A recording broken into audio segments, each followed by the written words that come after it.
Hi hello all welcome to my YouTube channel. Next എന്ന് പറയുന്നത് Herbert റീഡിൻ്റെ the meaning of art. Herbert Read എന്ന് പറയുന്ന ഒരു ഇൻഫ്ലുവൻഷ്യൽ ഇംഗ്ലീഷ് ആർട്ട് ഹിസ്റ്റോറിയനാണ്, പോയറ്റാണ്, ഫിലോസഫറാണ്, ക്രിറ്റിക്കാണ്. ആൻഡ് മോഡേൺ ആർട്ട് അല്ലെങ്കിൽ മോഡേൺ ഈസ്തെറ്റിക്സ് അങ്ങനെയുള്ള മേഖലകളിൽ അദ്ദേഹത്തിൻ്റെ വർക്ക്സ് ഒക്കെ അദ്ദേഹം ഒരുപാട് പബ്ലിഷ് ചെയ്തിട്ടുണ്ട്. ആൻഡ് മീനിങ് ഓഫ് ആർട്ട് എന്താണെന്നുള്ളത് അദ്ദേഹത്തിൻ്റെ തന്നെ വർക്കായിട്ടുള്ള 1931 പബ്ലിഷ് ചെയ്തിട്ടുള്ള ദ മീനിങ് ഓഫ് ആർട്ട് എന്നുള്ള വർക്കിനകത്ത് അദ്ദേഹം പറയുന്നുണ്ട്.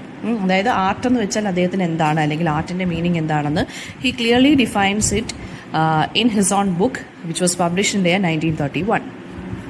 അപ്പം ഇതിനകത്ത് പറയുന്നത് എന്താണെന്ന് വെച്ചാൽ, ഒരു ഷോർട്ട് സമ്മറി എന്ന് പറയുകയാണെന്നുണ്ടെങ്കിൽ nature and purpose of art എന്താണ്, അതാണ് ഇതിനകത്ത് അദ്ദേഹം സംസാരിക്കുന്നത്. അതായത് ആർട്ട് എന്ന് പറയുന്നത് not just an object of aesthetic pleasure, പക്ഷേ ഇമോഷണൽ അല്ലെങ്കിൽ intellectual life of individuals and സൊസൈറ്റിയുമായിട്ട് നല്ല രീതിയിൽ കണക്റ്റഡ് ആണ് ആരെന്ന് പറയുന്നത് ആർട്ട്.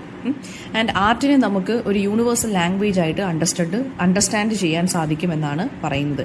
അല്ലെങ്കിൽ ഹ്യൂമാനിറ്റിയുടെ ഇന്നർ എക്സ്പീരിയൻസുമായിട്ട് ഡീപ്പായിട്ടുള്ളൊരു കണക്ഷൻ ആർക്കുണ്ട്, ആർട്ടിനുണ്ട്. അപ്പോൾ ആർട്ടിനെ എക്സ്പ്രഷനായിട്ട് എങ്ങനെ കൺസിഡർ ചെയ്യാം, അതായത് ഒരു ഇമോഷണൽ എക്സ്പ്രഷൻ്റെ ഒരു കൈൻഡ് ഓഫ് ഔട്ട്ലെറ്റ് ആണ് ആർട്ട് എന്നാണ് ഹെർബർട്ട് റീഡ് പറയുന്നത്. ആർട്ട് എന്ന് പറയുന്നത് it is not about technique അല്ലെങ്കിൽ നേച്ചറിൻ്റെ ഇമിറ്റേഷൻ മാത്രമല്ല, നമ്മുടെ ഇന്നർ സ്റ്റേറ്റിൽ നമ്മുടെ മൈൻഡിൻ്റെ ഇന്നർ എക്സ്പീരിയൻസസ് എന്താണെന്ന് കാണിക്കാനുള്ള ഒരു ഔട്ട്ലെറ്റ് കൂടിയാണ് ആർട്ടെന്ന് പറയുന്നത്. ഇനി ആർട്ടും സൊസൈറ്റിയും തമ്മിലുള്ളത്, ആർട്ട് എന്ന് പറയുന്ന സൊസൈറ്റിയിൽ എന്തൊക്കെയാണോ കാണുന്നത് അതിൻ്റെ റിഫ്ലക്ഷനാണ് ആർട്ട് എന്ന് പറയുന്നത്. അതാണ് നമ്മൾ ആർട്ടിലൂടെ ക്രിയേറ്റ് ചെയ്യുന്നത്. ആൻഡ് സോഷ്യൽ, പൊളിറ്റിക്കൽ അല്ലെങ്കിൽ എക്കണോമിക് ഫാക്ടേഴ്സ് ഉണ്ടല്ലോ സൊസൈറ്റിയിൽ, അതിനെയെല്ലാം ആർട്ട് ഇൻഫ്ലുവൻസ് അല്ലെങ്കിൽ അതെല്ലാം ആർട്ടിനെ ഇൻഫ്ലുവൻസ് ചെയ്യുമെന്നാണ് ഇദ്ദേഹം പറയുന്നത്. ഇപ്പം നമുക്കിപ്പോൾ ഒരു കാലഘട്ടത്തിനെ കുറിച്ച് പഠിക്കണം എന്നുണ്ടെങ്കിൽ അതിൻ്റെ ആ ഒരു സമയത്തുണ്ടായ ലിറ്ററേച്ചറിനെ കുറിച്ചും പെയിൻറ്റിങ്ങിനെ കുറിച്ചും മ്യൂസിക് ആണെന്നുണ്ടെങ്കിലും അതെല്ലാം നമുക്ക് എന്ത് ചെയ്യാൻ പറ്റും, അതെല്ലാം ഇൻഫ്ലുവൻസ്ഡ് ആവും എന്നാണ് പറയുന്നത്. ഇനി ഹിസ്റ്ററി ഓഫ് ആർട്ട്, പിന്നെ അദ്ദേഹം സംസാരിക്കുന്നതെന്ന് വെച്ച് കഴിഞ്ഞാൽ ആർട്ടിൻ്റെ ഹിസ്റ്ററിയെക്കുറിച്ചാണ്. അതായത് ancient to modern times art എങ്ങനെ ഇവോൾവ് ആയി വന്നു, ആൻഡ് മീനിങ് ഓഫ് ആർട്ട് ഓരോ ടൈമിലും ഓരോ ടൈം പീരീഡിലും എങ്ങനെയായിരുന്നു, ഓരോ ആർട്ടിസ്റ്റുകളും എങ്ങനെയാണ് ഈ ആർട്ടിലുണ്ടായ ചലഞ്ചസിനെയും അതുപോലെ തന്നെ ഡിമാൻഡിനെയും ഒക്കെ മീറ്റ് ചെയ്തതെന്നാണ് ഇദ്ദേഹം പറയുന്നത്. Modern art, Herbert Read modern ആർട്ടിനെ കുറിച്ച് പറയുന്നത്, ഇദ്ദേഹം മോഡേൺ ആർട്ടിൻ്റെ ഒരു അഡ്വക്കേറ്റ് ആണ്. അതായത് ഈ നമ്മുടെ 20th സെഞ്ച്വറി ലൈഫ് എന്ന് പറയുന്നത് ഫ്രാഗ്മെൻറ്റഡ് ആണ്, വളരെ കോംപ്ലക്സ് ആയിട്ടുള്ളൊരു ലൈഫാണ് നമുക്കുള്ളത്. സോ ആ ഒരു ഫ്രാഗ്മെൻറ്റേഷനും ഒക്കെ ഓണസ്റ്റ് ആയിട്ട് റിഫ്ലക്റ്റ് ചെയ്യുന്നുണ്ട് ഇപ്പോഴത്തെ മോഡേൺ ആർട്ടിൽ എന്നാണ് ഇദ്ദേഹം പറയുന്നത്. ഈ അബ്സ്ട്രാക്റ്റ് ആയിട്ടുള്ള ആർട്ട് ഫോംസ് അല്ലെങ്കിൽ ഈ എന്ന് വെച്ച് കഴിഞ്ഞാൽ കൺവെൻഷണൽ ആയിട്ടുള്ള അല്ലാതെ ഇപ്പോഴത്തെ ടൈപ്പ് ഓഫ് ആർട്ട് ഫോംസ് ഉണ്ടല്ലോ, അത് വളരെ ഒതൻറ്റിക് ആയിട്ടാണ് മോഡേൺ ഹ്യൂമൻ കണ്ടീഷനെ കുറിച്ച് പറയുന്നതെന്നാണ് ഇദ്ദേഹം പറയുന്നത്. സോ ഹെർബർട്ട് റീഡിൻ്റെ ഈ ഒരു വർക്ക് എന്ന് പറയുന്നത് വളരെ റെവല്യൂഷണറി ആണ്. കാരണം ആർട്ടിനെ നമ്മൾ പ്യുവർലി എന്താ പറയുക, ഒരു കൈൻഡ് ഓഫ് റെപ്രസെൻറ്റേഷൻ ആയിട്ട് അല്ലെങ്കിൽ ഡെക്കറേറ്റീവ് ആയിട്ടുള്ളൊരു കൈൻഡ് ഓഫ് പീസ് ആയിട്ടാണ് നമ്മൾ കാണുന്നത്. പക്ഷേ അതിനപ്പുറം ആർട്ടിന് മീനിങ് ഉണ്ടെന്നാണ് ഇദ്ദേഹം പറയുന്നത്. ആർട്ടിനൊരു ഇൻട്രിൻസിക് വാല്യൂ അല്ലെങ്കിൽ വളരെ ഡീപ്പായിട്ടുള്ളൊരു വാല്യൂ ഉണ്ട്. അത് നമ്മുടെ ഉള്ളിൽ അല്ലെങ്കിൽ ആർട്ടിൽ എന്ന് വെച്ചാൽ എന്താ ക്രിയേറ്റ് ചെയ്യാൻ സാധിക്കുന്നത് വെച്ചാൽ ഇമോഷണൽ അല്ലെങ്കിൽ ഇൻ്റലക്ച്വൽ എക്സ്പീരിയൻസിന് വഴിയൊരുക്കുന്നു. ആൻഡ് ഈ ട്രഡീഷണൽ ആർട്ടിനെ നമ്മൾ ട്രഡീഷണൽ ബേസിസിൽ നമ്മൾ ഓരോ കാറ്റഗറീസ് കൊടുത്തിട്ടുണ്ട്. അതെന്ന് പറയുമ്പം അതിനെയാണ് നമ്മൾ ഈ ക്ലാസിക്കൽ ഫോംസ് എന്നൊക്കെ നമ്മൾ പറയുന്നത്. സോ അതിനെയെല്ലാം ഇദ്ദേഹം ചലഞ്ച് ചെയ്യുന്നുണ്ട്. അദ്ദേഹം എപ്പോഴും ചാമ്പ്യൻ ചെയ്യുന്നത് ഒരു മോഡേൺ അല്ലെങ്കിൽ അബ്സ്ട്രാക്റ്റ് ആർട്ടിനാണ് ഇദ്ദേഹം എപ്പോഴും ഇമ്പോർട്ടൻസ് കൊടുക്കുന്നത്. അതായത് ഡൈവേഴ്സിറ്റിക്ക് അല്ലെങ്കിൽ വളരെ വെറൈറ്റിക്ക് ഇമ്പോർട്ടൻസ് കൊടുക്കുന്ന ഒരാളാണ്, അപ്രീസിയേഷൻ കൊടുക്കുന്ന ആളാണ് ഇദ്ദേഹം എന്ന് പറയുന്നത്. അപ്പം നമുക്കൊന്ന് നോക്കാം ഇതിൻ്റെ ഒരു എക്സ്പ്ലനേഷൻ പോലെ. അപ്പോൾ ഹെർബർട്ട് റീഡിൻ്റെ ദ മീനിങ് ഓഫ് ആർട്ട് എന്നുള്ള വർക്കിനകത്ത് പാരഗ്രാഫ് 17 to 48 ആണ് നമ്മൾ നോക്കാൻ പോകുന്നത്. അപ്പം ആർട്ട് എന്ന് പറയുമ്പോൾ എന്താണ്, നമ്മൾ സിമ്പിൾ വേർഡ് ആർട്ട് എന്ന് പറയുമ്പോൾ നമ്മൾ യൂഷ്വലി അസോസിയേറ്റ് ചെയ്യുന്നത് അതായത് സംതിങ് വിഷ്വൽ അല്ലെങ്കിൽ നമുക്ക് തൊടാൻ സാധിക്കുന്ന സംതിങ് ഫിസിക്കൽ അല്ലെങ്കിൽ സംതിങ് പ്ലാസ്റ്റിക്, ഇതാണ് നമ്മൾ പറയുന്നത്. പക്ഷേ പ്രോപ്പർലി സ്പീക്കിംഗ് ആണെന്നുണ്ടെങ്കിൽ ആർട്ട് എന്ന് പറയുന്നത് എന്താണ്, ലിറ്ററേച്ചറും മ്യൂസിക്കും ഒക്കെ ഇൻക്ലൂഡ് ആക്കുന്ന സാധനമാണ് ആർട്ട് എന്ന് ഇദ്ദേഹം പറയുന്നത്. പിന്നെ എല്ലാ ആർട്ടിനും കോമൺ ആയിട്ടുള്ള കുറച്ച് ക്യാരക്ടറിസ്റ്റിക് ഫീച്ചേഴ്സ് കാണും. ആൻഡ് ദോ നമ്മളിപ്പോൾ നോക്കുന്നതെന്ന് വെച്ചാൽ അദ്ദേഹം ഇപ്പോൾ ഇവിടെ ഫോക്കസ് ചെയ്യുന്നതെന്ന് വെച്ചാൽ പ്ലാസ്റ്റിക് ആർട്സ് ആണ്. പ്ലാസ്റ്റിക് ആർട്സ് എന്ന് പറയുമ്പം ഈ എല്ലാ ആർട്സിനും കോമൺ ആയിട്ട് നിൽക്കുന്ന കുറച്ച് ഫീച്ചേഴ്സാണ് നമ്മൾ നോക്കാൻ പോകുന്നത്. അപ്പം പ്ലാസ്റ്റിക് ആർട്സ് എന്ന് വെച്ചാൽ ഇവിടെ ഉദ്ദേശിക്കുന്നത് ഈ വിഷ്വൽ ആയിട്ടുള്ള ആർട്സ് അങ്ങനെയൊക്കെയുള്ള കാര്യങ്ങളാണ് നമ്മളിവിടെ പ്ലാസ്റ്റിക് ആർട്സ് എന്ന് പറഞ്ഞ് ഇദ്ദേഹം പറയുന്നത്. അപ്പം ഇദ്ദേഹം ഷോപ്പൻഹോവർ എന്ന് പറഞ്ഞ ഒരു ആർട്ടിസ്റ്റിനെ കുറിച്ച് പറയുന്നുണ്ട്. അദ്ദേഹമാണ് ആദ്യം പറഞ്ഞതെന്ന് വെച്ചാൽ ആർട്ട് എന്ന് പറയുന്നത് എന്താണ്, എല്ലാത്തിനെയും എന്താ പറയുക ഇൻസ്പയർ ചെയ്യുന്നൊരു കാര്യമാണ്. അല്ലെങ്കിൽ ഈ മ്യൂസിക്കുമായിട്ടും ലിറ്ററേച്ചറുമായിട്ട് അല്ലെങ്കിൽ എസ്പെഷ്യലി മ്യൂസിക്കുമായിട്ട് ആർട്ട് നല്ല രീതിയിൽ കണക്റ്റഡ് ആണ്. ആൻഡ് ഇതിങ്ങനെ റിപ്പീറ്റഡ് ആയിട്ട് വരുന്ന നമ്മളെപ്പോഴും ആർട്ട് എന്ന് പറയുമ്പോൾ നമ്മളെപ്പോഴും പെയിൻറ്റിങ്ങോ അല്ലെങ്കിൽ സ്കൾപ്റ്റിങ്ങോ ഈ സ്കൾപ്ചേഴ്സ് ഉണ്ടാക്കുക അത് മാത്രമല്ല നമുക്കുള്ളത്. ആർട്ട് എന്ന് പറയുമ്പോൾ ലിറ്ററേച്ചർ വരും, മ്യൂസിക് വരും, അതിനകത്ത് തന്നെ ഒരുപാട് വെറൈറ്റി ഫോംസ് വരുന്നുണ്ട്. ഈ ഷോപ്പൻഹെയർ എന്ന് പറഞ്ഞ ആളാണ്, അദ്ദേഹമാണ് ആദ്യമേ പറഞ്ഞത് എന്താണ് എല്ലാ ആർട്ട് എന്ന് പറയുന്നത് എന്താണ് മ്യൂസിക്കുമായിട്ട് കുറച്ച് റിലേറ്റഡ് ആണ്. അപ്പോൾ അതിങ്ങനെ ഈ ഒരു റിമാർക്ക് ഇങ്ങനെ റിപ്പീറ്റഡ് ആയിട്ട് നമ്മൾ കേട്ടുകൊണ്ടിരിക്കുന്ന ഒരു കാര്യമാണ്. പക്ഷേ അതിനകത്ത് കുറച്ച് മിസ്അണ്ടർസ്റ്റാൻഡിങ്സും ഹാപ്പൻ ചെയ്യാനുള്ള കാര്യമുണ്ട്. കാരണം എന്താണെന്ന് വെച്ചാൽ എല്ലാ ആർട്ടും ഇമ്പോർട്ടൻറ്റ് ട്രൂത്തിനെയാണ് എക്സ്പ്രസ് ചെയ്യുന്നത്. അപ്പോൾ ഈ ഷോപ്പൻഹെയർ പറയുന്നതെന്ന് പറയുന്നത് വെച്ച് ഈ മ്യൂസിക്കുമായിട്ടാണ് ആർട്ടിനെ ഇദ്ദേഹം കണക്ട് ചെയ്തത് അല്ലേ. അപ്പോൾ ഈ മ്യൂസിക്കിനെന്ന് വെച്ച് കഴിഞ്ഞാൽ ഈ അബ്സ്ട്രാക്റ്റ് ആയിട്ടുള്ള കുറേ ക്വാളിറ്റീസ് ഉണ്ട്. അതായത് ഈ ഓഡിയൻസിനെ ഡയറക്റ്റ്ലി അപ്പീൽ ചെയ്യാൻ സാധിക്കുന്ന ഒരു കൈൻഡ് ഓഫ് ആർട്ട് ഫോമാണ് മ്യൂസിക് എന്ന് പറയുന്നത്. വേറൊരു മീഡിയം ഓഫ് കമ്മ്യൂണിക്കേഷനും വേണ്ട ഇതിനകത്ത്, ഒരു ഇന്റർവെൻഷനും വേണ്ട ഇതിനകത്ത്. അപ്പോൾ ആർക്കിടെക്റ്റ് ആണെന്നുണ്ടെങ്കിൽ അദ്ദേഹത്തിന്റെ കഴിവ് ബിൽഡിങ്സിൽ എക്സ്പ്രസ് ചെയ്യേണ്ടി വരും അല്ലേ. അത് നമുക്ക് അതിനൊരു യൂസ്ഫുൾ പർപ്പസ് ആണ് അദ്ദേഹം ബിൽഡിംഗ് വഴി ഉദ്ദേശിക്കുന്നത്. പോയറ്റ് ആണെന്നുണ്ടെങ്കിൽ വേർഡ്സ് വഴി എന്താ പറയുക അല്ലെങ്കിൽ കോൺവെർസേഷൻ വഴി അദ്ദേഹത്തിന്റെ കഴിവുകളെ എക്സ്പ്രസ് ചെയ്യേണ്ടി വരും. പെയിന്റർ ആണെന്നുണ്ടെങ്കിൽ വിസിബിലിറ്റി വെച്ചിട്ട് എക്സ്പ്രസ് ചെയ്യേണ്ടി വരും അല്ലേ. മ്യൂസിക്കിന്റെ കമ്പോസർ മാത്രമേ ഉള്ളൂ പെർഫെക്റ്റ് ആയിട്ട് ഫ്രീ ആയിട്ട് ഒരു വർക്ക് ഓഫ് ആർട്ട് അദ്ദേഹത്തിന്റെ ഓൺ കോൺഷ്യസ്നെസ്സിൽ നിന്ന് എടുത്തിട്ട് ആരെയും പ്ലീസ് ചെയ്യാനില്ല, പക്ഷെ അല്ലാതെ ഇങ്ങനെ കേൾപ്പിച്ചുകൊണ്ടിരിക്കുന്നത്. ഓക്കെ, അപ്പോൾ മ്യൂസിക് എന്ന് പറയുന്ന ഒരു സ്റ്റാൻഡ് അലോൺ ആയിട്ടുള്ള ഒരു ആർട്ട് ഫോം ആണെന്നാണ് ഇദ്ദേഹം പറയുന്നത്. എല്ലാ ആർട്ടിസ്റ്റിനും ഇതേ ഇന്റൻഷൻ തന്നെയാണ്, അതായത് പ്ലീസ് ചെയ്യണം. അതാണ് എല്ലാ ആർട്ടിസ്റ്റിന്റെയും ഇന്റൻഷൻ എന്ന് പറയുന്നത്. അപ്പോൾ ആർട്ട് എന്ന് പറയുന്നത് എന്താണ്? Most simply and most usually defined as an attempt to create pleasing forms. Art എന്ന് പറയുന്നത് നമ്മുടെ പ്ലഷറിന് വേണ്ടിയാണ്, അല്ലെങ്കിൽ നമ്മൾ പ്ലീസിങ്ങിന് വേണ്ടി എടുക്കുന്ന ഒരു സംഭവമാണെന്നാണ് പറയുന്നത്. അപ്പോൾ സച്ച് ഫോംസ് എന്ന് പറയുന്നത് നമ്മുടെ സെൻസ് ഓഫ് ബ്യൂട്ടിയെ സാറ്റിസ്ഫൈ ചെയ്യുന്ന ഒന്നാണ്. അതായത് നമ്മളിപ്പോൾ നല്ലൊരു ബ്യൂട്ടിഫുൾ ആയിട്ടുള്ളൊരു മ്യൂസിക് കേട്ടാൽ അല്ലെങ്കിൽ ഒരു പെയിൻറ്റിങ് കണ്ടാൽ അതെല്ലാം നമ്മളെ ഒന്ന് സാറ്റിസ്ഫൈ ചെയ്യുന്ന കാര്യമാണ് അല്ലേ. അതുവഴി എന്താണ് നമുക്കൊരു യൂണിറ്റി അല്ലെങ്കിൽ ഒരു ഹാർമണി നമുക്ക് തന്നെ നമ്മുടെ സെൻസ് വെച്ചിട്ട് നമ്മൾ പെർസീവ് ചെയ്യാണ് ഓരോ കാര്യങ്ങളും. അതായത് നമ്മുടെ 5 സെൻസസ് വെച്ചിട്ട് നമ്മൾ അതിൻ്റെ ആ ഒരു ബ്യൂട്ടിഫുൾ ഒബ്ജക്റ്റിൻ്റെ ബ്യൂട്ടിയെ നമ്മൾ അക്സെപ്റ്റ് ചെയ്യുന്നു, പെർസീവ് ചെയ്യുന്നു, മനസ്സിലാക്കി എടുക്കുന്നു, കോംപ്രിഹെൻഡ് ചെയ്യുന്നു. അതുവഴി നമുക്കൊരു സാറ്റിസ്ഫാക്ഷൻ കിട്ടുന്നു. ഇതാണ് എല്ലാ ആർട്ടിൻ്റെയും ഫൈനൽ എയിം എന്ന് പറയുന്നത്. ഇനി അപ്പം തിയറി ഓഫ് ആർട്ട് എന്ന് പറയുന്നത്, എനി തിയറി ഓഫ് ആർട്ട് എന്ന് പറയുന്നത് ബിഗിൻ ചെയ്യുന്നത് ഈ ഒരു കോൺസെപ്റ്റ് വെച്ചിട്ടാണ്. അതായത് മനുഷ്യർ ഓരോ കാര്യത്തിൻ്റെയും ഷേപ്പും സർഫസും മാസും വെച്ചിട്ട് റെസ്പോണ്ട് ചെയ്യുന്നു. നമ്മൾ നമ്മുടെ സെൻസസ് യൂസ് ചെയ്ത് അതിനെ മനസ്സിലാക്കാൻ സാധിക്കുന്നു. അതായത് ഓരോ കാര്യത്തിനും നമ്മൾ ഓരോ അറേഞ്ച്മെന്റ്സ് അല്ലെങ്കിൽ പ്രപ്പോർഷൻ അല്ലെങ്കിൽ ഷേപ്പും സർഫസും കൊടുത്തിട്ടുണ്ട്. അത് നമുക്ക് പ്ലഷറബിൾ ആയിട്ടുള്ളൊരു സെൻസേഷൻ, നമുക്കത് മനസ്സിലാക്കി എടുക്കുമ്പോൾ നമുക്കൊരു പ്ലഷറബിൾ ആയിട്ടുള്ളൊരു സെൻസേഷൻ നമുക്ക് കിട്ടുന്നു. ഓക്കെ, പക്ഷേ അങ്ങനെ അറേഞ്ച്മെന്റ് ഇല്ലെങ്കിൽ എന്ത് പറ്റും? നമുക്ക് ഒരു ഡിസ്കംഫേർട്ട് ഫീൽ ചെയ്യും അല്ലേ. നമ്മളൊന്ന് ജസ്റ്റ് ഒന്ന് റിജക്ഷനിലോട്ട് നമ്മൾ പോകും. അതായത് നമുക്കിപ്പോൾ ഒരു കാര്യം കണ്ടിട്ട് മനസ്സിലായില്ല എന്നാണെന്നുണ്ടെങ്കിൽ നമ്മുടെ മൈൻഡിൽ ഒരു കൈൻഡ് ഓഫ് ഡിസ്കംഫേർട്ട് അല്ലെങ്കിൽ ഒരു ഡിസാറ്റിസ്ഫാക്ഷൻ ഫോം ചെയ്യും. അപ്പോൾ ഈ ഒരു അപ്പോൾ സെൻസ് ഓഫ് ബ്യൂട്ടി എന്ന് വെച്ചാൽ എന്താണ്? നമുക്കൊരു സെൻസ് ഓഫ് പ്ലഷർ കിട്ടണം, അല്ലെങ്കിൽ ഒരു സെൻസ് ഓഫ് സാറ്റിസ്ഫാക്ഷൻ കിട്ടണം അല്ലേ. അപ്പോൾ അതിന്റെ ഓപ്പോസിറ്റ് എന്ന് വെച്ച് കഴിഞ്ഞാൽ എന്താ? ഒരു സെൻസ് ഓഫ് അഗ്ലിനെസ്. നമുക്കൊരു കാര്യം മനസ്സിലായില്ല എന്നുണ്ടെങ്കിൽ നമ്മൾ അതിന്റെ സെൻസ് ഓഫ് അഗ്ലിനെസ് ആണ് നമ്മൾ കൂടുതലും ഫോക്കസ് ചെയ്യുന്നത്. അപ്പം ചില ആളുകൾക്ക് ഈ ചില സംഭവങ്ങളുടെ കാര്യങ്ങൾ മനസ്സിലാക്കാൻ ചിലപ്പോൾ ബുദ്ധിമുട്ടായിരിക്കും. അതായത് ഇപ്പോൾ നമുക്ക് അറിഞ്ഞുകൂടാത്ത കാര്യമാണെന്നുണ്ടെങ്കിൽ അതിന്റെ ഫിസിക്കൽ ആസ്പെക്റ്റും അതിന്റെ പ്രപ്പോർഷൻ എന്താണെന്ന് അതിന്റെ സർഫസ് എന്താണെന്ന് നമുക്ക് അതൊന്നും മനസ്സിലാക്കാനുള്ളൊരു ഇതില്ലെന്നുണ്ടെങ്കിൽ നമുക്ക് എന്താണ്? നമുക്കൊരു kind of sense of ugliness ആയിരിക്കും നമുക്ക് കിട്ടുന്നത്. അതായത് കുറച്ച് ആളുകൾ കളർ ബ്ലൈൻഡ് ആണ്. ചില ആളുകൾ ചില സാധനങ്ങളുടെ ഷേപ്പ് അല്ലെങ്കിൽ സർഫസ് അല്ലെങ്കിൽ അതിന്റെ ഹെവിനെസ് അല്ലെങ്കിൽ മാസ് ഇതൊക്കെ ചില ആളുകൾക്ക് അറിഞ്ഞുകൂടാതിരിക്കും. ഇപ്പൊ കളർ ബ്ലൈൻഡ് ആയിട്ടുള്ള ഒരാളുടെ അടുത്ത് എന്ത് ബ്യൂട്ടിഫുൾ ആയിട്ടുള്ള കളർ ആ ഡ്രസ്സ് എന്ന് പറഞ്ഞു കഴിഞ്ഞാൽ അയാൾക്ക് വല്ല മനസ്സിലാവോ? ഇല്ല. അപ്പൊ അതൊരു കൈൻഡ് ഓഫ് ഡിസാറ്റിസ്ഫാക്ഷൻ ആയിരിക്കും ക്രിയേറ്റ് ചെയ്യുന്നത്. അപ്പൊ അങ്ങനെയുള്ളവർക്ക് ഒരു kind of sense of ugliness അല്ലെങ്കിൽ ഒരു കൈൻഡ് ഓഫ് സാറ്റിസ്ഫാക്ഷനോ പ്ലഷറോ ഒന്നും ആർട്ടിൽ നിന്ന് ലഭിക്കുകയില്ല എന്നാണ് പറയുന്നത്. ഒരു സെൻസ് ഈ കളർ ബ്ലൈൻഡ് ആയിട്ടുള്ള ആളുകളൊക്കെ കമ്പാരിറ്റീവ്ലി റെയർ ആണ്. അപ്പം എന്താ പറയുന്നതെന്ന് വെച്ച് കഴിഞ്ഞാൽ ഈ എന്താ പറയുക, ഈ വിസിബിൾ പ്രോപ്പർട്ടീസ്, ഒബ്ജക്ട്സിന്റെ വിസിബിൾ പ്രോപ്പർട്ടീസ് കാണാൻ പറ്റാത്തവരെന്ന് വെച്ചാൽ ചുരുക്കം ചിലരേ ഉള്ളൂ.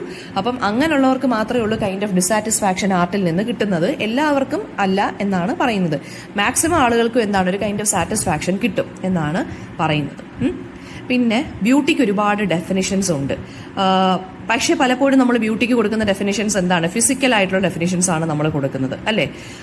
അതായത് നമ്മുടെ സെൻസ് കൊണ്ട് പെർസീവ് ചെയ്യാൻ പറ്റുന്നു, നമുക്കൊരു സാറ്റിസ്ഫാക്ഷൻ കിട്ടുന്നു, നമുക്കൊരു പ്ലഷർ കിട്ടുന്നു, സോ അത് ബ്യൂട്ടിഫുൾ ആയിട്ടുള്ളൊരു ഒബ്ജക്റ്റ് ആണ്. അങ്ങനെയാണ് നമ്മൾ എപ്പോഴും പറയുന്നത്. അപ്പം എല്ലാ തിയറി ഓഫ് ആർട്ട് എന്ന് പറയുന്നതും ഇങ്ങനെ തന്നെയാണ്. പക്ഷേ എന്താ പറയുക, ആർട്ടിന്റെ ഡെഫിനിഷൻ ശരിക്കും പറഞ്ഞു കഴിഞ്ഞാൽ എങ്ങനെ ആയിരിക്കണം? നമ്മൾ എപ്പോഴും ഒരു ഫിസിക്കൽ ബ്യൂട്ടിയെ നോക്കരുത്, നമ്മൾ അതിന്റെ കുറച്ചുകൂടി ഇന്നർ ആയിട്ടുള്ള ഒരു ബ്യൂട്ടി കൂടി നമ്മൾ മനസ്സിലാക്കി എടുക്കുന്നതായിരിക്കും ഇമ്പോർട്ടൻ്റ് എന്നാണ് പറയുന്നത്. അപ്പം പിന്നെ വരുന്നതെന്ന് വെച്ച് കഴിഞ്ഞാൽ, അപ്പോൾ ഈ ഒരു പാരഗ്രാഫിനകത്ത് അദ്ദേഹം ശരിക്കും പറഞ്ഞാൽ ചലഞ്ച് ചെയ്യുകയാണ് ഈ ആർട്ടും ബ്യൂട്ടിയും. നമ്മൾ ട്രഡീഷണലി കുറേ ഡെഫിനേഷൻസ് ഒക്കെ കൊടുത്തിട്ടുണ്ട്. ആർട്ടെന്ന് വെച്ചാൽ ബ്യൂട്ടിഫുൾ ആയിട്ടുള്ള എന്തെങ്കിലും ഒരു കാര്യത്തിന് നമുക്ക് ആർട്ടെന്ന് വിളിക്കാം. അപ്പം ആ ഒരു ഇതിനെ ചലഞ്ച് ചെയ്യുകയാണ് ഈ ഒരു പാസേജിനകത്ത്. അതായത് ആർട്ടും ബ്യൂട്ടി എന്ന് പറയുന്നത് നോട്ട് നെസസറിലി കണക്റ്റഡ് ആണ്. അത് അങ്ങനെ വലിയ കണക്ഷൻ ഒന്നും അതിന് നമ്മൾ ഇടിച്ചേൽപ്പിക്കേണ്ട കാര്യമില്ല എന്നാണ് ഇദ്ദേഹം പറയുന്നത്. അതായത് ഒരു മിസ്റ്റേക്ക് ആണ് ശരിക്കും പറഞ്ഞാൽ ആർട്ട് എന്ന് പറയുന്നത് മസ്റ്റ് ഓൾവേസ് ബി ബ്യൂട്ടിഫുൾ, അല്ലെങ്കിൽ all beautiful things are art എന്ന് പറയുന്നത് ഒരു മിസ്റ്റേക്ക് ആയിട്ടാണ് ഇദ്ദേഹം ഇവിടെ പ്രസന്റ് ചെയ്യുന്നത്. ഇത് ശരിക്കും പറഞ്ഞാൽ ഈ ഒരു ഐഡിയ ഉണ്ടല്ലോ, അത് ക്ലാസിക്കൽ ഗ്രീക്ക് തോട്ടിൽ നിന്നാണ് വരുന്നത്. ആർട്ട് എന്ന് പറയുമ്പോൾ എന്തെങ്കിലും ഒരു കാര്യമായിട്ട് ബ്യൂട്ടിയുമായിട്ട് എപ്പോഴും റിലേറ്റഡ് ആണ്. അതാണ് ക്ലാസിക്കൽ ഗ്രീക്ക് തോട്ട് എന്ന് പറയുന്നത്. പക്ഷേ റീഡ് പറയുന്നത് എന്താണെന്ന് വെച്ചാൽ കോൺസെപ്റ്റ് ഓഫ് ബ്യൂട്ടി എന്ന് പറയുന്നത് അത് സബ്ജക്റ്റീവ് ആണ്, ഓരോരുത്തർക്കും പേഴ്സണൽ ആണ്. ആൻഡ് അത് കൾച്ചേഴ്സ് അല്ലെങ്കിൽ ഡിഫറെന്റ് കൾച്ചേഴ്സ് അല്ലെങ്കിൽ ഡിഫറെന്റ് ഹിസ്റ്റോറിക്കൽ പീരീഡ്സ് അല്ലെങ്കിൽ ഡിഫറെന്റ് ഹ്യൂമൻ ബീങ്സ് വരുമ്പം ആ ഒരു ബ്യൂട്ടിയുടെ ഡെഫിനേഷൻ അല്ലെങ്കിൽ ആർട്ടിന്റെ ഡെഫിനേഷൻ ഡിഫറെന്റ് ആയി മാറുമെന്നാണ് പറയുന്നത്. ഇപ്പം സപ്പോസ് ഇപ്പോൾ ഒരു ഡ്രസ്സ് നമുക്ക് ഇപ്പം എനിക്ക് ഇഷ്ടപ്പെട്ടാലും നിങ്ങൾക്ക് ചിലപ്പോൾ വേണമെന്നുണ്ടെങ്കിൽ ആ ഒരു കളറോ അല്ലെങ്കിൽ അതിന്റെ ഒരു പാറ്റേണോ ഇഷ്ടപ്പെടണമെന്നില്ല. സോ ആർട്ട് എന്ന് പറഞ്ഞിട്ട് ഇറ്റ് ഇസ് ഹൈലി സബ്ജക്റ്റീവ് ആണെന്നാണ് പറയുന്നത്. അല്ലെങ്കിൽ കൺസെപ്റ്റ് ഓഫ് ബ്യൂട്ടി എന്ന് പറയുന്നത് ഹൈലി സബ്ജക്റ്റീവ് ആണ്. പിന്നെ ബ്യൂട്ടി എന്ന് പറയുന്ന ഒരു ഫ്ലക്ച്വേറ്റിംഗ് കോൺസെപ്റ്റ് ആയിട്ടാണ് ഇദ്ദേഹം പറയുന്നത്. അതായത് ബ്യൂട്ടി ഫിക്സഡ് അല്ല, അല്ലെങ്കിൽ അതൊരു യൂണിവേഴ്സൽ സ്റ്റാൻഡേർഡ്, അതിന് എന്ന് വെച്ചാൽ അതൊരു ഫ്ലക്ച്വേറ്റിംഗ് ഫിനോമിനൻ ആണ് ബ്യൂട്ടി എന്നാണ് പറയുന്നത്. ടൈം അനുസരിച്ച് ഡിഫറെന്റ് പീപ്പിൾ അനുസരിച്ച് അതിങ്ങനെ വേരി ചെയ്തുകൊണ്ടിരിക്കും. ഇപ്പോൾ വാട്ട് ഈസ് കൺസിഡർഡ് ബ്യൂട്ടിഫുൾ ഈ ഒരു ടൈമിൽ എന്ന് പറയുന്നത് പണ്ടത്തെ കാലത്ത് ചിലപ്പം അത് ബ്യൂട്ടിഫുൾ ആവണം എന്നില്ല. അതായത് ഇപ്പോൾ ഫോർ എക്സാമ്പിൾ ഫാഷൻ ആണെന്നിരിക്കട്ടെ, മുടി നീട്ടി വളർത്തുന്നതായിരിക്കട്ടെ, അല്ലെങ്കിൽ മുടി ക്രോപ്പ് ചെയ്തിടുന്നതാണെന്നിരിക്കട്ടെ, ഓരോ കാലഘട്ടം വരുമ്പോഴും ഓരോ ബ്യൂട്ടി സ്റ്റാൻഡേർഡ്സ് ആണ് നമുക്ക് ഉള്ളത്. ഇപ്പോൾ പണ്ടത്തെ കാലത്ത് വെച്ച് നോക്കുമ്പോൾ ചിലപ്പോൾ അവർക്ക് ഇഷ്ടപ്പെടാത്തതായിരിക്കും നമ്മളിപ്പോൾ ചെയ്തുകൊണ്ടിരിക്കുന്നത്. അപ്പം ഫ്ലക്ച്വേറ്റിംഗ് ആണ് എന്തെന്ന് പറയുന്നത് ബ്യൂട്ടിയുടെ കോൺസെപ്റ്റ് എന്ന് പറയുന്നത്. അൺസർട്ടൻ ആണെന്നാണ് പറയുന്നത്. ഹിസ്റ്റോറിക്കൽ അല്ലെങ്കിൽ കൾച്ചറൽ കോണ്ടെക്സ്റ്റ് അനുസരിച്ച് ഇങ്ങനെ ഫ്ലക്ച്വേറ്റ് ചെയ്ത് അല്ലെങ്കിൽ ചേഞ്ച് ചെയ്തുകൊണ്ടേയിരിക്കും. ഇനി പറയുന്നതെന്ന് വെച്ച് കഴിഞ്ഞാൽ ആർട്ട് എന്ന് പറയുന്നത് എന്താണ്? അദ്ദേഹത്തിന്റെ അഭിപ്രായമാണ് പറയുന്നത്. അതായത് ഒരു ഇൻക്ലൂസീവ് വ്യൂ ഓഫ് ആർട്ടിനെ കുറിച്ചാണ് സംസാരിക്കുന്നത് നമ്മൾ. ഇപ്പം art should encompass all manifestations of beauty throughout history. അതായത് ഒരു സീരിയസ് സ്റ്റുഡന്റ് ഓഫ് ആർട്ട് ആണെന്നോട്ടെ ഉണ്ടായിരിക്കട്ടെ, അദ്ദേഹം ആർഗ്യൂ ചെയ്യുന്നതെന്ന് വെച്ച് കഴിഞ്ഞാൽ ജെന്യൂൻ ആയിട്ടുള്ള എല്ലാ ബ്യൂട്ടിയുടെ അതായത് ഇപ്പം പ്രിമിറ്റീവ് പീരീഡ് ആണെങ്കിലും ക്ലാസിക്കൽ പീരീഡ് ആണെങ്കിലും ഗോതിക്കൽ പീരീഡ് ആണെന്നുണ്ടെങ്കിലും അതിനെ നമ്മൾ ബ്യൂട്ടിയുടെ അല്ലെങ്കിൽ ആർട്ടിന്റെ എല്ലാ ഡെഫിനിഷൻസും അല്ലെങ്കിൽ നമ്മുടെ എല്ലാ അഭിപ്രായങ്ങളും അറിഞ്ഞിരിക്കണം. അതിനെല്ലാം നമുക്ക് ഉൾക്കൊള്ളാൻ കഴിയണം എന്നാണ് പറയുന്നത്. നമ്മൾ ഓപ്പൺ ആയിരിക്കണം എല്ലാം അക്സെപ്റ്റ് ചെയ്യാൻ വേണ്ടി. ഇങ്ങനെ അതായത് ജെന്യൂൻ എക്സ്പ്രഷൻസ് ഓഫ് ബ്യൂട്ടി, ഓരോ കാലഘട്ടത്തിലും ബ്യൂട്ടിയുടെ എക്സ്പ്രഷൻസ് എന്ന് പറയുന്ന ഓരോ രീതിയിലായിരിക്കും, അല്ലേ? അതിനെല്ലാം നമ്മൾ ഓപ്പൺലി അക്സെപ്റ്റ് ചെയ്യാൻ പഠിച്ചിരിക്കണം എന്നാണ് പറയുന്നത്. അല്ലാതെ നമ്മൾ വെറുതെ ക്ലാസിക്കൽ പീരീഡിലെ ആർട്ടാണ് ഇങ്ങനെ, അതാണ് ഏറ്റവും ഹയസ്റ്റ്, അങ്ങനെ ഒന്നും നമ്മൾ റാങ്ക് ചെയ്യേണ്ട കാര്യമില്ല. ഒരു മെറിറ്റിന്റെ ടേംസിൽ നമ്മൾ റാങ്ക് ചെയ്യേണ്ട കാര്യമില്ലെന്നാണ് ഇദ്ദേഹം പറയുന്നത്. അതുപോലെ തന്നെ നമ്മൾ ജഡ്ജ് ചെയ്യേണ്ട കാര്യവുമില്ല കോൺസെപ്റ്റ് ഓഫ് ബ്യൂട്ടിയുടെ. അതായത് ഏത് കാലഘട്ടത്തിലെ കോൺസെപ്റ്റ് ഓഫ് ബ്യൂട്ടിയാണ് സുപ്പീരിയർ, അങ്ങനൊന്നും പറയേണ്ട കാര്യമില്ല. പക്ഷെ എന്താണ് പറയുന്നത്, ഈ ഓതന്റിക് അല്ലെങ്കിൽ ഇൻഓതന്റിക് എക്സ്പ്രഷൻസ് ഓഫ് ആർട്ട് അതിനെ നമുക്ക് വേണമെന്നുണ്ടെങ്കിൽ വേർതിരിച്ച് നോക്കാം. ഏതൊക്കെ കാലഘട്ടങ്ങളാണ് ആർട്ടിനെ ഓതന്റിക്കലി റെപ്രസെന്റ് ചെയ്യുന്നത്, അല്ലെങ്കിൽ ഏതൊക്കെ കാലഘട്ടങ്ങളാണ് ആർട്ടിനെ ഇൻഓതന്റിക്കലി റെപ്രസെന്റ് ചെയ്യുന്നത്, അതൊക്കെ നമുക്ക് വേണമെന്നുണ്ടെങ്കിൽ നോക്കാം. പിന്നെ ആർട്ടും ബ്യൂട്ടിയും തമ്മിലുള്ള കുറച്ച് മിസ്കോൺസെപ്ഷൻസ് ആണ് ഇദ്ദേഹം പറയുന്നത്. അതായത് ആർട്ടും ബ്യൂട്ടിയും ഐഡന്റിക്കൽ ആണെന്നൊരു അഭിപ്രായം വരുന്നുണ്ട്. അതൊരു മിസ്കോൺസെപ്ഷൻ ആണെന്നാണ് ഹെർബർട്ട് റീഡ് ക്രിട്ടിസൈസ് ചെയ്ത് പറയുന്നത്.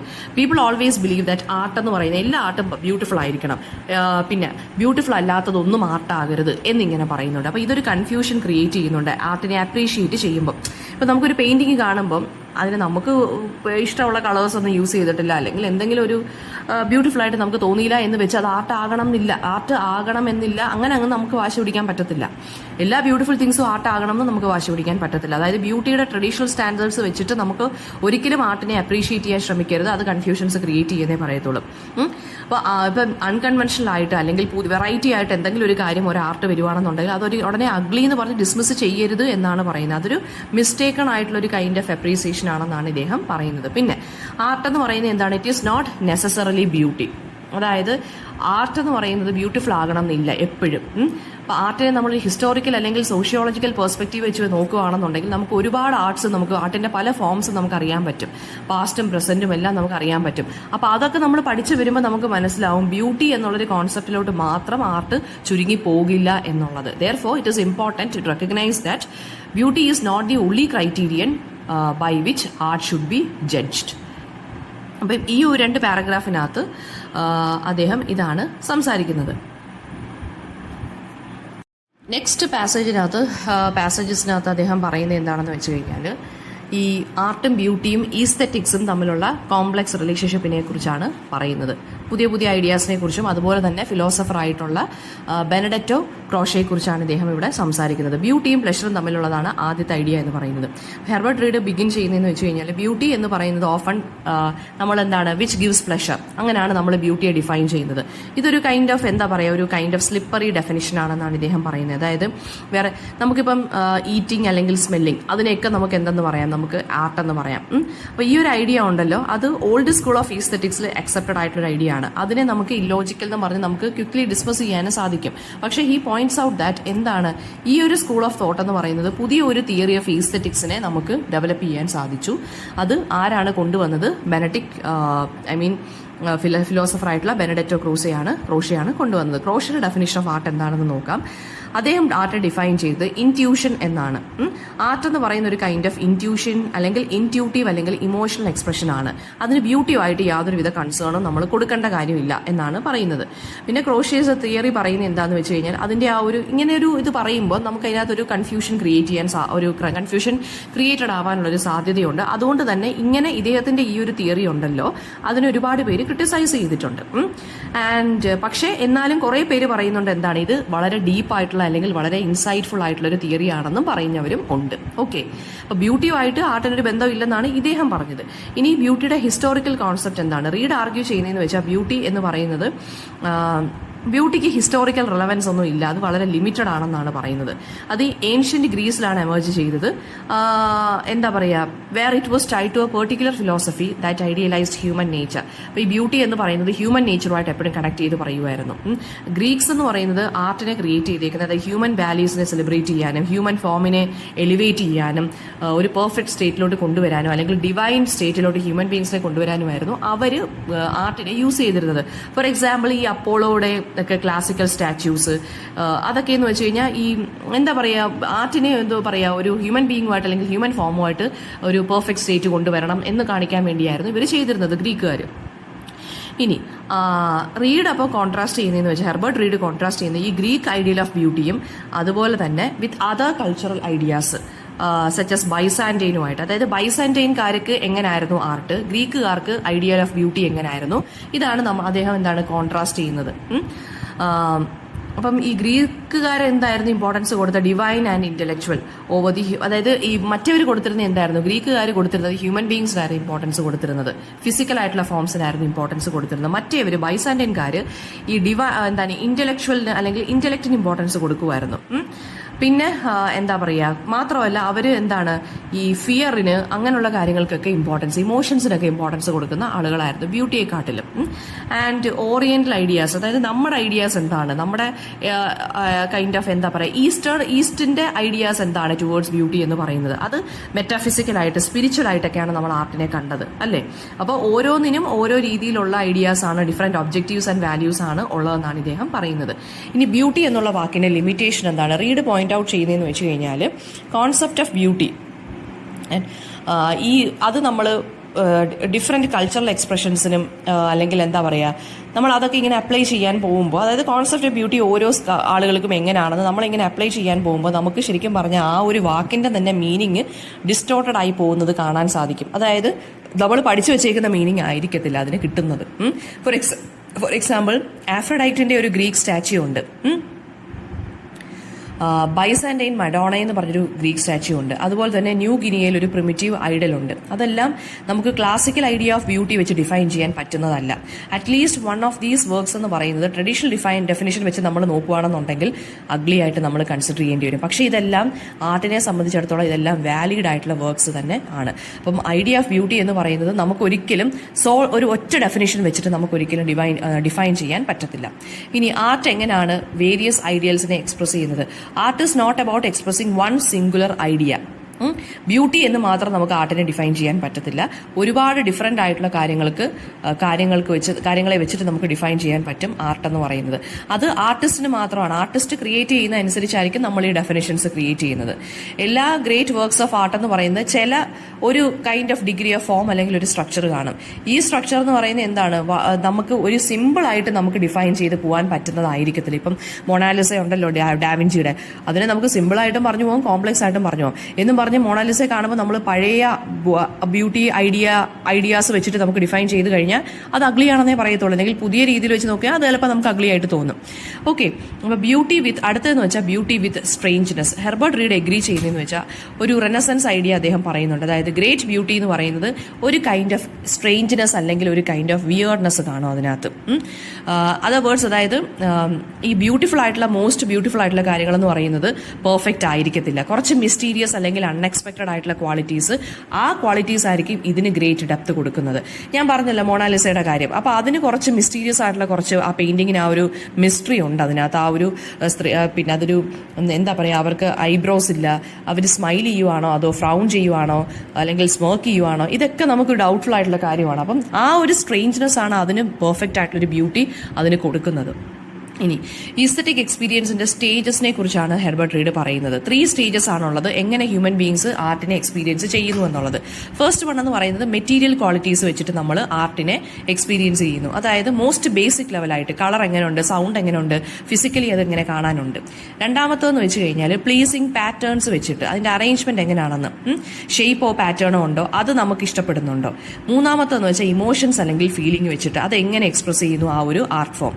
അതായത് നമ്മുടെ ഇമോഷണൽ സ്റ്റേറ്റിനെ അതിന് പിന്നെ എന്തെങ്കിലും അപ്പീൽ ചെയ്യാൻ പറ്റുന്നുണ്ടോ, അങ്ങനെയൊക്കെ.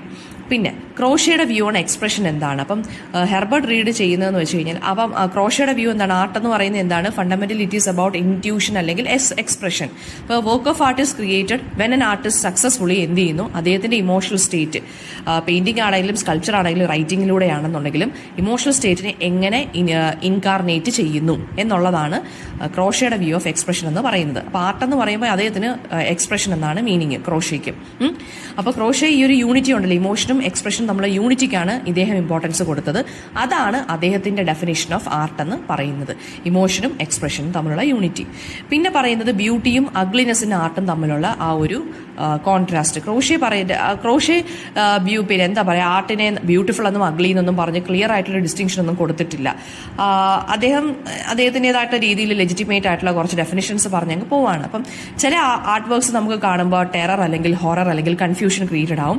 ചിലതെന്ന് പറയുമ്പോൾ വളരെ പവർഫുൾ ആയിട്ടും അല്ലെങ്കിൽ വളരെ സബ്ലൈം ആയിട്ട് വളരെ ഡിവൈൻ ആയിട്ട് നമുക്ക് തോന്നാറുണ്ട്. അപ്പോൾ ഈ ക്രോഷെ ഡിസ്മിസ് ചെയ്യുന്നുണ്ട് അഗ്ലിനെസ് അല്ലെങ്കിൽ ഇങ്ങനെയുള്ള അൺനെസസറി ആയിട്ടുള്ള ഡിസ്റ്റിങ്ഷൻസിനെയൊക്കെ ക്രോഷെ ഡിസ്മിസ് ചെയ്യുന്നുണ്ട്, ഇങ്ങനത്തുള്ള കോൺസെപ്റ്റുകളെയൊക്കെ. എന്നിട്ട് അദ്ദേഹം പറയുന്നതെന്ന് വെച്ച് കഴിഞ്ഞാൽ ആർട്ട് എന്ന് പറയുമ്പോൾ എന്താണ്, സംതിങ് മീനിങ്ഫുൾ ആണെന്നുണ്ടെങ്കിൽ അതിനെ അഗ്ലിന്നും ബ്യൂട്ടിഫുൾ എന്നൊന്നും പറഞ്ഞ് നമുക്ക് വേർതിരിക്കേണ്ട കാര്യമില്ല എന്നാണ് അദ്ദേഹം ഇതിനകത്ത് പറയുന്നത്. നെക്സ്റ്റ് പാരഗ്രാഫ്സിൽ അദ്ദേഹം പറയുന്നതെന്ന് വെച്ച് കഴിഞ്ഞാൽ ഈ പാരഗ്രാഫിൽ പറയുന്നത് ഹെർബർട്ട് റീഡ് ഫോമും ആർട്ടും ഈ ഹ്യൂമൻ ബീയിങ്സിന്റെ ഈസ്തറ്റിക് സെൻസിബിലിറ്റിയും തമ്മിലുള്ള റിലേഷൻഷിപ്പിനെ കുറിച്ചാണ് പറയുന്നത്. അതുപോലെ തന്നെ ജോമെട്രിയുടെ റോൾ എന്താണ് ആർട്ടിൽ, പ്രപ്പോർഷൻ എന്താണ്, ഓക്കെ, അതൊക്കെയാണ് ആർട്ടിസ്റ്റിക് ക്രിയേഷനിൽ ഇതിൻ്റെയൊക്കെ റോൾ എന്താണ് എന്നാണ് നോക്കാൻ പോകുന്നത്. ഇനി ഇപ്പോൾ ഹെർബർട്ട് റീഡ് ബിഗിൻ ചെയ്യുന്നതെന്ന് വെച്ച് കഴിഞ്ഞാൽ aesthetic sensibility of human beings എന്ന് പറയുന്നത് അത് കോൺസ്റ്റന്റ് ആണ്, അൺചേഞ്ചിങ് ആയിട്ടുള്ള എലിമെന്റ് ആണ്. അതായത് അങ്ങനെയാണ് അദ്ദേഹം ഡിഫൈൻ ചെയ്യുന്നത്. ഈസ്തറ്റിക് സെൻസിബിലിറ്റി എന്ന് വെച്ചാൽ നമുക്കിപ്പോൾ ഒരു കാര്യത്തിനെ നമ്മൾ ഈസ്തറ്റിക്കലി അതിനെ അപ്പീലിംഗ് ആയിട്ട് നമുക്ക് തോന്നുന്നത് എങ്ങനെയാണ്, ആ ഒരു ഐഡിയ, ഒരു കോൺസെപ്റ്റ്. ഇപ്പം നമ്മുടെ ഒരു കോൺസെപ്റ്റ്, ഓരോരുത്തർക്കും ഓരോ കോൺസെപ്റ്റ് ഓഫ് ബ്യൂട്ടിയാണ് ഉള്ളത് അല്ലേ. അപ്പോൾ അത് കോൺസ്റ്റന്റ് ആയിരിക്കും എന്നാണ് ഇദ്ദേഹം പറയുന്നത്, അൺചേഞ്ചിങ് ആയിട്ടുള്ള എലിമെന്റ് ആയിരിക്കും എന്നാണ് പറയുന്നത്. പക്ഷേ അത് ടൈമിനനുസരിച്ച് വേരി ചെയ്യാം എന്നും പറയുന്നുണ്ട്. അതായത് ഈ ആളുകൾ ഓരോ വേരി ചെയ്യാമെന്ന് വെച്ച് കഴിഞ്ഞാൽ ഇപ്പം എനിക്ക് ഇന്നൊരു ഡ്രസ്സ് ഒരു പെയിന്റിങ്ങിന്റെ ഒരു കൈൻഡ് ഓഫ് പാറ്റേൺ ഇഷ്ടപ്പെട്ടില്ല, അതെനിക്ക് അങ്ങോട്ട് താല്പര്യം തോന്നിയില്ല. പക്ഷേ കുറച്ച് കാര്യങ്ങളൊക്കെ മനസ്സിലാക്കി എടുക്കുമ്പോൾ ചിലപ്പോൾ എനിക്കത് താല്പര്യം തോന്നുമായിരിക്കും. ആ പെയിൻറ്റിങ്ങിൻ്റെ ഹിസ്റ്ററിയും ബാക്ക്ഗ്രൗണ്ടും ഒക്കെ അറിയുമ്പോൾ ചിലപ്പോൾ എനിക്കത് ഇഷ്ടം തോന്നുമായിരിക്കും. ഓക്കെ, അപ്പം ആളുകൾ മീനിങ്സ് കൊടുക്കുന്നതിൽ ചിലപ്പോൾ വ്യത്യാസം വരും, അല്ലെങ്കിൽ ആളുകൾ ഇൻ്റർപ്രിട്ടേഷൻ കൊടുക്കുന്നതിൽ വ്യത്യാസങ്ങൾ വരാം. പക്ഷേ ഒരാളുകളുടെ ഈസ്തെറ്റിക് സെൻസിബിലിറ്റി കോൺസ്റ്റൻ്റ് ആയിരിക്കും എന്നാണ് അദ്ദേഹം പറയുന്നത്. ആർട്ടിനെ എക്സ്പ്രസീവായിട്ട് കൺസിഡർ ചെയ്യുന്നു അദ്ദേഹം. ഇപ്പം ആളുകളുടെ ഫീലിങ്സ് അല്ലെങ്കിൽ ഇമോഷൻസ് ആർട്ട് എക്സ്പ്രസ് ചെയ്യുകയാണെന്നുണ്ടെങ്കിൽ ആർട്ടിനെ, ആ ഒരു കൺസെപ്റ്റ് ഓഫ് ആർട്ടിനെ നമുക്ക്, ആ ഒരു ഇതിനെ നമുക്ക് എക്സ്പ്രസീവ് എന്ന് നമുക്ക് വിളിക്കാൻ സാധിക്കും. പക്ഷേ ഓരോ ആർട്ടിൻ്റെ ഫോംസ് എടുക്കുമ്പോഴും അതിന് ഓരോ ഡിഫറെൻറ്റ് മീനിങ്സ് അല്ലെങ്കിൽ ഇമോഷണൽ വാല്യൂസ് ആയിരിക്കും ഓരോ ഇൻഡിവിജ്വൽസും കൊടുക്കുന്നതെന്നാണ് പറയുന്നത്. പിന്നെ ഈ എക്സ്പ്രഷൻ എന്നുള്ള വേർഡ് അത് അംബീഗ്യസ് ആയിട്ടുള്ളൊരു വേർഡ് എന്നാണ്. അത് കുറച്ച് ഡൗട്ട്ഫുൾ അല്ലെങ്കിൽ കുറച്ച് ഡൗട്ട് ക്രിയേറ്റ് ചെയ്യുന്ന അല്ലെങ്കിൽ കൺഫ്യൂസിങ് ആയിട്ടുള്ളൊരു വേർഡാണ് എക്സ്പ്രഷൻ എന്നാണ് ഇദ്ദേഹം പറയുന്നത്. അത് ഫോർ എക്സാമ്പിൾ, എക്സ്പ്രഷൻ എന്ന് പറയുമ്പോൾ ഈ നാച്ചുറൽ ആയിട്ടുള്ള ഇമോഷണൽ റിയാക്ഷനെ നമ്മൾ എക്സ്പ്രഷൻ എന്ന് പറയുന്നുണ്ട്. ആർട്ടിനകത്ത് എക്സ്പ്രഷൻ എന്ന് പറയുമ്പോൾ എന്താണ്? ഡിസിപ്ലിൻ അല്ലെങ്കിൽ റിസ്ട്രെയിൻറ്റ് എന്നാണ് നമ്മൾ പറയുന്നത്. അപ്പോൾ ആർട്ടിസ്റ്റിൻ്റെ എബിലിറ്റി ഉണ്ട്, അതായത് ഒരു സംഭവത്തിന് ഒരു സ്ട്രക്ചേർഡ് ഫോം കൊടുക്കണം എന്നുണ്ടെങ്കിൽ അതാണ് അദ്ദേഹത്തിൻ്റെ എക്സ്പ്രഷൻ എന്ന് പറയുന്നത്. അപ്പം നമുക്കിപ്പം മെഷർ, ബാലൻസ്, അതിൻ്റെ ഹാർമണി, അതിൻ്റെ പ്രപ്പോർഷൻ, അതിൻ്റെ മെഷർമെൻറ്റ് കാര്യങ്ങളൊക്കെ ചെയ്യുമ്പോൾ അങ്ങനെയൊക്കെ ആയിരിക്കും നമുക്ക് തോന്നുന്നത്. പക്ഷേ അപ്പോൾ ഒരു ആർട്ടിസ്റ്റിനെ സംബന്ധിച്ചിടത്തോളം ഒരു ഫോം ക്രിയേറ്റ് ചെയ്യുക അല്ലെങ്കിൽ ഒരു കൈൻഡ് ഓഫ് അതിനൊരു സ്ട്രക്ചർ കൊണ്ടുവരിക, അതായിരിക്കും അദ്ദേഹത്തിൻ്റെ മോഡ് ഓഫ് എക്സ്പ്രഷൻ എന്ന് പറയുന്നത്. എപ്പോഴും എന്താണ്? ഇമോഷണൽ ആയിട്ടുള്ള റിയാക്ഷൻസ് മാത്രം ആയിരിക്കത്തില്ല എക്സ്പ്രഷൻ എന്ന് പറയുന്നത്. ഓക്കെ, അപ്പോൾ ഈ ഒരു ആർട്ടിസ്റ്റിനെ സംബന്ധിച്ചിടത്തോളം അദ്ദേഹം ആ അച്ചീവ് ചെയ്തേക്കുന്ന ഷേപ്പ് അല്ലെങ്കിൽ ആ ഒരു സ്ട്രക്ചർ അതായിരിക്കും അദ്ദേഹത്തിൻ്റെ ഇമോഷൻ എന്ന് പറയുന്നത് കേട്ടോ. പിന്നെ പ്രിമിറ്റീവ് ആർട്ടും ഗ്രീക്ക് ആർട്ടും തമ്മിലുള്ള കാര്യമാണ് അടുത്ത റീഡ് ആർഗ്യൂ ചെയ്യുന്നത്. അതായത് പ്രിമിറ്റീവ് ആർട്ട് എന്ന് പറയുമ്പോൾ അതിനെ ലോവർ ആയിട്ട് കൺസിഡർ ചെയ്യുക, ഗ്രീക്ക് ആർട്ട് എന്ന് പറയുമ്പോൾ ഏറ്റവും ഹയർ ആർട്ടാണ്, അങ്ങനെയൊന്നും നമ്മൾ കാണേണ്ട കാര്യമില്ല. പ്രിമിറ്റീവ് ആർട്ട് എന്ന് പറയുമ്പോൾ എന്താണ്? നമ്മൾ ഈ കേവ്സിലൊക്കെ ഈ പഴയ ആളുകൾ, പണ്ടത്തെ ഹ്യൂമൻ ബീങ്സ് വരച്ച് വെക്കുമല്ലോ, കേവ് ഫിഗേഴ്സ്, അതാണ് പ്രിമിറ്റീവ് ആർട്ട്. നമുക്ക് അതിന് എക്സാമ്പിൾ ആയിട്ട് എടുക്കാം. അതും ഇപ്പോഴത്തെ ഗ്രീക്ക് ആർട്ടും വെച്ച് പണ്ടത്തെ ഗ്രീക്ക് ആർട്ടും കൂടെ വെച്ച് നോക്കുമ്പോൾ ഗ്രീക്ക് ആർട്ട് കുറച്ചും കൂടി ഡെവലപ്ഡും അല്ലെങ്കിൽ ഇതായിട്ട് മാറി നമുക്ക് പറയാം. പക്ഷേ സിവിലൈസേഷനെ വെച്ച് നോക്കുമ്പോൾ എന്താണ്? ഈ കേവ് ആർട്ട് അല്ലെങ്കിൽ പ്രിമിറ്റീവ് ആർട്ട് എന്ന് പറയുമ്പോൾ തുടക്ക കാലഘട്ടത്തിലുള്ളതാണ് ഈ കേവ് ആർട്ട് അല്ലെങ്കിൽ കേവ് പെയിന്റിംഗ് എന്ന് പറയുന്നത്, അല്ലേ? അപ്പോൾ അത് വെച്ചിട്ട് നമുക്ക് അത് പണ്ടത്തെ ആയതുകൊണ്ട് അത് കൊള്ളത്തില്ലായിരുന്നു, കുറച്ച് ഗ്രീക്ക് ആർട്ട് എന്ന് പറയുമ്പോൾ ഭയങ്കര ഇതൊക്കെ ആയതുകൊണ്ട് അത് കൊള്ളാമായിരുന്നു, അങ്ങനെ നമുക്ക് പറയാൻ സാധിക്കുകയില്ല. പിന്നെ പ്രിമിറ്റീവ് ആർട്ട് എന്ന് പറയുമ്പോൾ എന്താണ്? അത് ഒരു ഇൻസ്റ്റിങ്ക്റ്റിനെ ആയിരിക്കും കാണിക്കുന്നത്. അതായത് ഇപ്പോൾ എനിക്കൊന്ന് തോന്നി ഒരാളെ വരയ്ക്കണം എന്ന്. പ്രിമിറ്റീവ് ആർട്ട് നിങ്ങൾ കണ്ടിട്ടുണ്ടായിരിക്കും, ഈ കേവ് പെയിന്റിങ്സിനകത്തൊക്കെയുള്ള കുറച്ച് കുഞ്ഞു കുഞ്ഞു ഹ്യൂമൻ ഫിഗേഴ്സ് ഹണ്ട് ചെയ്യുന്നതും അതൊക്കെ ആയിരിക്കും അവർ ചെയ്യുന്നത്. അപ്പം ഹണ്ടിങ് ആണ് അവർക്ക് തോന്നിയത്, അപ്പോൾ പെട്ടെന്ന് തന്നെ അവർ ഇൻസ്റ്റിങ്ക്റ്റ് ആയിട്ട് അതിനെ അങ്ങ് വരച്ചു വെച്ചു. പിന്നെ സിമിലർലി ജിയോട്ടോയുടെ വർക്കിനെ കുറിച്ചൊക്കെ ഇവിടെ പറയുന്നുണ്ട്. അതായത് ജിയോട്ടോയുടെ വർക്ക് എന്ന് പറയുന്നത് മൈക്കലാഞ്ചലോയുടെ വർക്കിനെക്കാട്ടിലും ഇൻഫീരിയർ ആയിട്ടൊന്നും കൺസിഡർ ചെയ്യേണ്ട കാര്യമില്ല. ഇവരൊക്കെ ആർട്ടിസ്റ്റുകളാണ് കേട്ടോ. അത് സിമ്പിളാണ് ജിയോട്ടോയുടെ വർക്ക്, അതുകൊണ്ട് മൈക്കലാഞ്ചലോയുടെ വർക്ക് അങ്ങനൊന്നും പറഞ്ഞൊന്നും കമ്പാരിസൺ ചെയ്യേണ്ട കാര്യമൊന്നുമില്ല. അപ്പോൾ ഈ കോംപ്ലക്സിറ്റി ഉള്ളതാണ് ഏറ്റവും നല്ല വർക്ക്. അതായത് ഇപ്പം നമുക്കൊരു കാര്യം മനസ്സിലായില്ലെങ്കിൽ അതെന്തോ ഭയങ്കര സംഭവമാണ്, അങ്ങനെ നമ്മൾ കൺസിഡർ ചെയ്യരുത്. കോംപ്ലക്സിറ്റി വെച്ചിട്ട് നമ്മൾ ഒരിക്കലും ഒരു കാര്യത്തിനെ ജഡ്ജ് ചെയ്യാൻ പാടില്ല എന്നാണ് പറയുന്നത്. പിന്നെ ഇനി ജിയോമെട്രിക്കൽ ലോ എന്താണ് ആർട്ടിനകത്തുള്ള?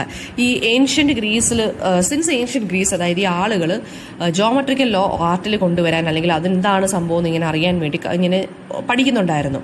ബ്യൂട്ടിയും ജിയോമെട്രിക്കൽ ലോ, അതായത് ഇപ്പം നമ്മൾ മാത്സിൻ്റെ കണക്കൊക്കെ വെച്ച് ഓരോ കാര്യങ്ങൾ മെഷർമെൻറ്റ് അനുസരിച്ച് ചെയ്യുമ്പോൾ അതിനൊരു ബ്യൂട്ടി ഉണ്ട്. അപ്പോൾ ആ ഒരു ജിയോമെട്രിക്കൽ ലോയും ബ്യൂട്ടിയും തമ്മിലുള്ള ബന്ധം എന്താണെന്ന് ആളുകൾ പണ്ട് കാലം തൊട്ടേ എസ്പെഷ്യലി ഗ്രീസിലുള്ള ആളുകൾ പഠിക്കുന്നുണ്ട്. അപ്പം ഐഡിയ എന്താണെന്ന് വെച്ചാൽ ബ്യൂട്ടി ഹാർമണിയുമായിട്ടാണ് എപ്പോഴും അസോസിയേറ്റ് ചെയ്യുന്നത്. അതായത് ഇപ്പോൾ ഒരു കാര്യത്തിന് ഒരു പെർഫെക്റ്റ് ഷേപ്പ് ഉണ്ട്, ഒരു പെർഫെക്റ്റ് ബാലൻസ് ഉണ്ടെങ്കിൽ അത് ബ്യൂട്ടിഫുൾ ആണ് എന്ന് നമുക്ക് പറയാം, അല്ലേ? അപ്പോൾ ആ ഹാർമണി പ്രപ്പോർഷൻ വെച്ചിട്ടാണ് ഹാർമണി ഉണ്ടാവുന്നത്, അല്ലെ? ഒരു ഈക്വാളിറ്റി, ഒരു പ്രപ്പോർഷൻ കാണും അതിന്. ഈ പ്രപ്പോർഷൻസ് എന്ന് പറയുന്നത് അപ്പോൾ അത് ഫിക്സഡ് ആണ് അല്ലെങ്കിൽ അത് യൂണിവേഴ്സൽ ആണെന്നുണ്ടെങ്കിൽ അതിനെ നമുക്ക് ഒരു റൂളായിട്ട് എടുക്കാം. അതായത് ഒരു സ്ക്വയർ ആണെന്നുണ്ടെങ്കിൽ അതിൻ്റെ 4 സൈഡ്സ് ഈക്വൽ ആണെന്ന് നമ്മൾ പറയുന്നു. അപ്പോൾ അതൊരു തിയറിയായി പിന്നെ അങ്ങ് മാറി. അപ്പോൾ ഒരു സ്ക്വയർ ആണെന്നുണ്ടെങ്കിൽ എന്തായിരിക്കണം? അതിൻ്റെ എല്ലാ സൈഡ്സും ഈക്വൽ ആയിരിക്കണം. അങ്ങനെ ഒരു തിയറിയായി മാറി.